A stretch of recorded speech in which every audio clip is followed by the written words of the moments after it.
பேர் என்ன சொன்னீங்க? வடிவேல். வடிவேல் அவ்வளோ முறையாக இருந்துக்கிறது கிடையாது. இங்கே உட்காந்துருப்பாரு. ஏய் டைலாக் சொல்லு. உன்னதான் சொல்கிறேன். எனக்கு வந்து மரியாதை ஒழுங்காக கொடுக்கணும். அவர் தனி குரூப்பு, அந்த குரூப்பில் நான் போகவே இல்லை. But an artist is a very good artist.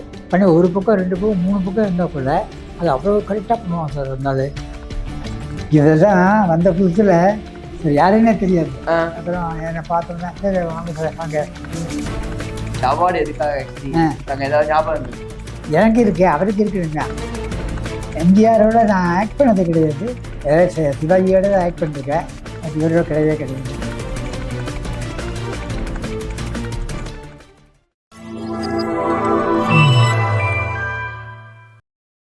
இன்னைக்கு கூட இருக்கிற ஸ்பெஷல் கெஸ்ட் யாரு அப்படின்னா, திரைப்படத்துறையிலையும் சரி நாடகத்துறையிலும் சரி பல வருடங்களா தொடர்ந்து டிராவல் பண்ணிட்டு இருக்கிற மேனேஜர் சீனா சார் தான் என் கூட இருக்காரு.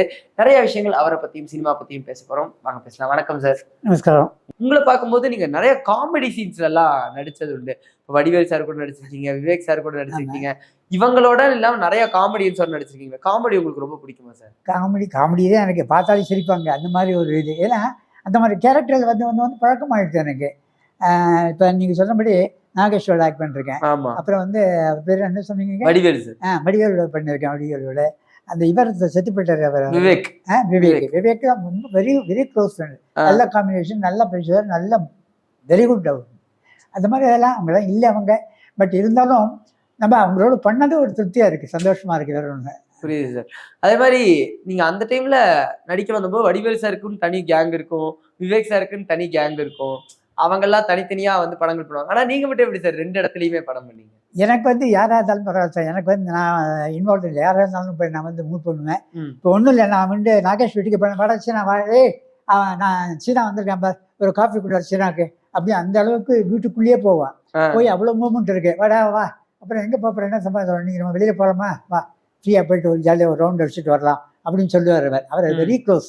அவரை வந்து என்ன குருவாட்டு நினைக்கிறேன். புரியுது. இப்போ உங்களுக்கு வந்து சிவாஜி சார் மேல ரொம்ப ஒரு இருக்கு. சிவாஜி கணேசனுக்கு நல்ல it's very good artist, I agree. But அது மாதிரி ஒரே மூமெண்ட்டு அந்த மாதிரி இருக்கிறதுனால சில பேருக்கு சொல்றதுன்னு இருக்கு, போர் அடிச்சு போயிடும். எல்லாம் மாற்றி அதே பண்ணிட்டு இருக்காங்க அப்படின்னு சொல்லுவாங்க. But an artist is a very good artist.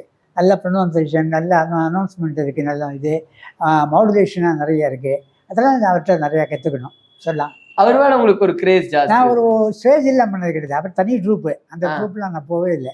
அவர் பண்ண ட்ராமாலாம் போய் பார்த்துருக்கேன். பட் எனக்கு வந்து அவார்ட்லாம் கொடுத்தார். அதில் வந்து பார்த்து அவார்டு வாங்கியிருக்கேன். அது ஒரு பெரிய சந்தோஷம் தான். வந்து அவராகலாம் யாருமே பண்ண முடியாது சார்.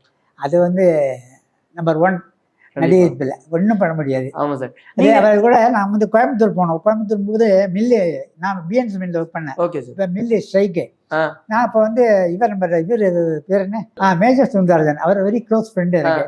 அவர் வந்து ஏடா சின்ன சும்மா தானே இருக்க, கம்பெனியை ஒன்றும் இழுத்து மூட்டாங்க, நீ வா நான் கோயம்புத்தூர் போகிறேன், ஒரு ஷூட்டிங் நடக்கிறது, ஏதாவது ஒரு கேரக்டர் கொடுக்குறேன், நீ வா அப்படின்னுவார். உடனே அவரோட போய்ட்டு அவர் வெரி க்ளோஸ். நான் வீட்டுக்கு உள்ளெல்லாம் போய் சாப்பிடுவேன், போவேன், எல்லாமே பண்ணுவேன். அவரோட கோயம்புத்தூர் போய் ஒரு 10 நாள் உட்காந்து ஜாலியாக சுற்றிட்டு ஒரு 2 ஐயர் கேரக்டர் ஒன்று கொடுத்தாரு. அந்த ஐயர் கேரக்டர் பண்ணி அதில் கொஞ்சம் தமாஷா இருந்தது. அதில் நாகேஷன் காம்பினேஷன் வரும். அது ஒரு விதமான அதான் ஃபஸ்ட்டு கான்ட்ராக்ட் அவங்களோட ஜாயின் பண்ணது. இந்த ஃபஸ்ட் அவுட்டோர் அதுதான். இப்போ சிவாஜி சார் அவரோட அந்த நடித்த அனுபவம் உங்களுக்கு எப்படி இருந்தது? நடித்த அனுபவம்னா அவரை கம்பேர் பண்ணவே முடியாது சார். அவரை வந்து பயங்கரம் சார். ஐயோ என்ன எக்ஸ்பிரஷன், என்ன இது. அவர் வந்து கான்சன்ட்ரேஷன் கூட அப்படின்னா இப்படி உட்காந்துருப்பாரு. ஏய் டைலாக் சொல்லு. ஒன்றுதான் சொல்கிறேன். இப்படிதான் சார் இப்படியே இருப்பார். அவன் டைலாக் சொல்லி படிச்சுட்டு இருப்பான். அதை அப்படியே அப்சர்வ் பண்ணிப்பார். பண்ணி ஒரு பக்கம் 2 பக்கம் 3 பக்கம் இருந்தால் கூட அது அவ்வளோ கரெக்டாக பண்ணுவான் சார். இருந்தாலும் பயங்கர மெமரி போவார் அந்த ஆளுக்கு. ஒரே டேக்கில் ஓகே பண்ணுறான். ஒரே டேக்கில் ஓகே ஒரே டேக் அந்த மாதிரி பார்த்தேன்னா இப்போ அதெல்லாம் வந்து ரொம்ப கஷ்டம், வெரி ரேர். நீங்கள் சிவாஜி சார் டைலாக்லாம் ஏதாவது மனப்பாடம் பண்ணதெல்லாம் அந்த அளவுக்குலாம் நான் இல்லை சார். நீங்கள் சிவாஜி டைலாக்லாம் பார்த்தா பேசுவேன். என்னப்பா என்ன நீங்கள் வேலைக்கு போகிறீங்களா? இல்லை சார் இப்போ வந்து மில்லு ஸ்ட்ரைக்கில் பார்த்தியா, இதான் உடனே ஆகும்னா ஸ்ட்ரைக் இல்லையா, எல்லாம் கோஆப்ரேட் பண்ணுங்கய்யா நீங்களா, என்ன அட்வைஸ் எனக்கு அட்வைஸ் பண்ணார். ரைட் சார் அந்த மாதிரி டைப்.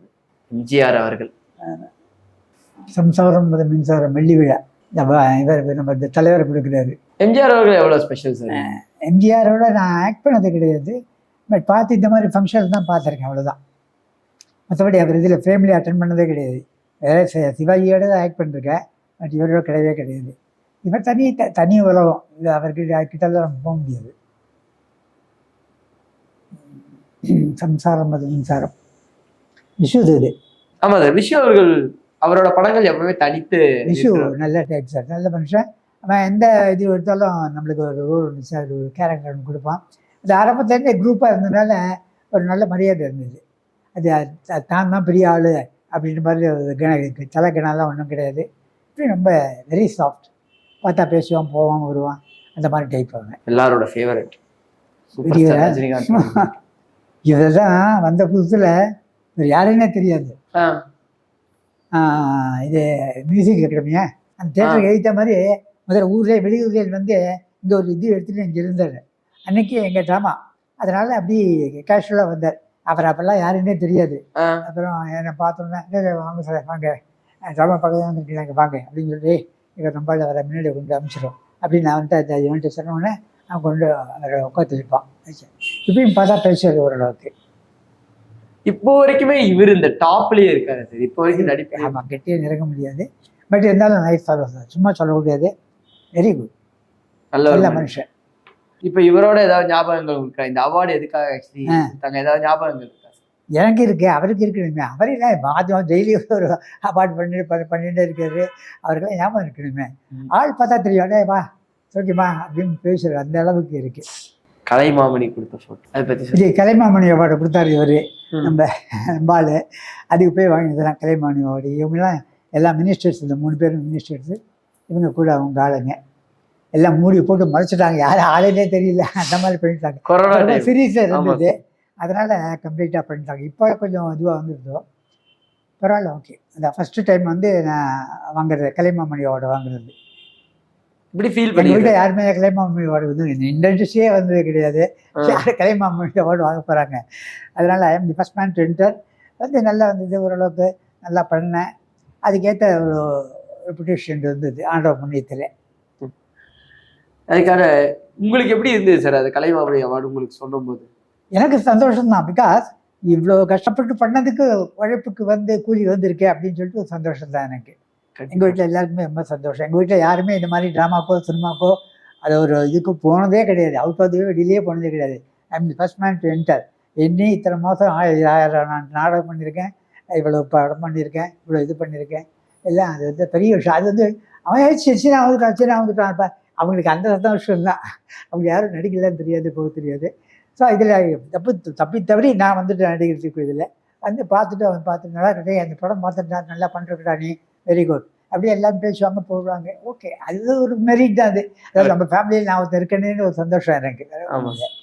இங்கே ஒரு ஃபோட்டோ இருக்கு சார், சின்ன வயசு. அதாவது இது நான் ட்ரிப்ளிகேஷன் இருக்கச்சு எங்கள் வீட்டுக்கு எழுத்த மாதிரி இன்ஸ்டியூட் ஒன்று இருந்தது. இதில் இது யாரும் தெரியுது அப்படி பார்த்தாலும் மாபோஸ் தான் இது. இதில் வந்து இதில் லேடிஸு ஜென்ஸு எல்லாருமே உண்டு. அதில் நான் வந்து குள்ளா பண்ணிருக்கேன். எல்லாம் நம்ம ஃப்ரெண்ட்ஸ்லாம் எல்லாம் அங்கே இருக்க இன்ஸ்டியூட்டில் வர ஆளுங்க எல்லாம். என் வீடு எதிர் வீடு தான், மாடியில் தான் அந்த இன்ஸ்டியூட் இருக்கும். ஸோ அப்போ இன்ஸ்டியூட் போய் பண்ணுவேன். இன்ஸ்டியூட் போய் பண்ணிவிட்டு ஃபோட்டோ எடுத்துகிட்டு அந்த குரூப் ஃபோட்டோவை மாற்றிருக்கேன். ரீசெண்ட் டைம்ஸில் பெருசாக படங்களோ இல்லை சீரியலோ பண்ணாததுக்கான ரீசன் என்ன? இது இந்த சினிமா விட்டு கொஞ்சம் தள்ளி இருக்கிறதுக்கான காரணம்.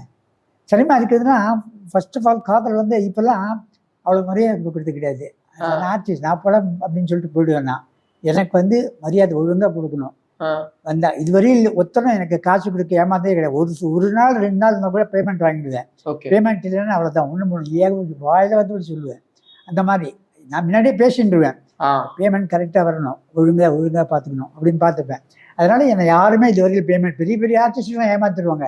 பட் என்னை பொறுத்தவரையில் பேமெண்ட் வாங்கினேன். பேமெண்ட் எப்படி வாங்குறேன்னா, எனக்கு டப்பிங் பேசுறதுக்கு ஆளே கிடையாது. என் வாய்ஸ் தனி வாய்ஸ். ஆமாம் சார் உங்களால் யாரும் பேச முடியாது சார், அது நீங்களே வந்து பேசுவேன், பணத்தை கொடு அப்படின்னு. அது 1 நாள் 2 நாளுக்குள்ள இந்த பணத்தை வாங்கிட்டு தான் டப்பிங் பேசுவேன். அது ஒரு பெரிய. உங்கள் வாய்ஸ் ஏன் சார் இவ்வளோ அந்த யூனிக்காக இருக்கு? இப்போ உங்கள் வாய்ஸ் யாருமே டப்பிங் பண்ண முடியாதுங்கிறாங்க, எதனால? யாரு உங்க வாய்ஸ் யாராலையும் டப்பிங் பண்ண? அது பெக்யூலர் வாய்ஸ் வந்து நான் எப்போ ஸ்டார்ட் பண்ணுறேன் எப்போ க்ளோஸ் பண்ணுறேன் யாருக்குமே தெரியாது. சில பேர்லாம் கரெக்டாக வந்து அந்த டைலாக் நிறுத்திடுவோம். அதுக்கப்புறம் மற்றபடி அடுத்த டைலாக் அனுப்பான். அதனால் அந்த மாதிரி ப்ராப்ளம் இருக்கும். பட் என்னை பொறுத்தவரை நான் வந்து ரொம்ப ஃப்ளோயிண்ட்டு அப்படி போயிட்டே இருக்கனால அது வந்து டக்குன்னு இது பண்ண முடியாது, கஷ்டம். கான்ட்ரிபியூட் பண்ண முடியாது, கஷ்டம். அதனால் எனக்கு ஃப்ரீயாக இருக்கிறதா நான் ஃப்ரீயாக பேசுவேன். அது ஒரு ஒரு இதுவாக போயிடுது, ஒரு ரொட்டீனாக போயிடுது அந்த மாதிரி. அதனால் அவர் அப்படி தான் பேசுவார், அவருக்கு கண்டுக்காத விடு அப்படின்னு எல்லாரும் சொல்லுவாங்க. அவர் தெரியல, அவருக்கு தெரியாது, அவருக்கு பேசாமல் இருக்கா போடா அப்படின்னு கூட அந்த மாதிரி தான் சொல்லிட்டுருப்பாங்க, சீன்லேயே சொல்லியிருப்பாங்க. அந்த மாதிரி ஒரு காட் கிஃப்ட் எனக்கு. அதாவது அந்த டைலாக் வைஸ் அந்த மீனிங் என்ன வருதோ அதை வந்து சொல்லிவிடுவேன், கரெக்டாக சொல்லிவிடுவேன். எப்படி இருந்தால் என்ன, இதுவோ அதுவோ கரெக்டாக இருக்கா இல்லையா, விடு ஆளை விடு அப்படின்னு சொல்லிட்டு அந்த மாதிரி வர்றது. அதாவது நிறைய விஷயங்கள் பேசணும், நீங்க நடிச்ச படங்கள் பத்தியா இருக்கட்டும், உங்களுடைய புகைப்படங்கள் வச்சா இருக்கட்டும், பல விஷயங்கள் பேசணும், சினிமா பத்தின அனுபவங்கள் பேசணும். இந்த ஒரு பேட்டிக்கு ரொம்ப ரொம்ப நன்றி சார். முடிச்சிட்டீங்க, அதுக்கு ரொம்ப நன்றி.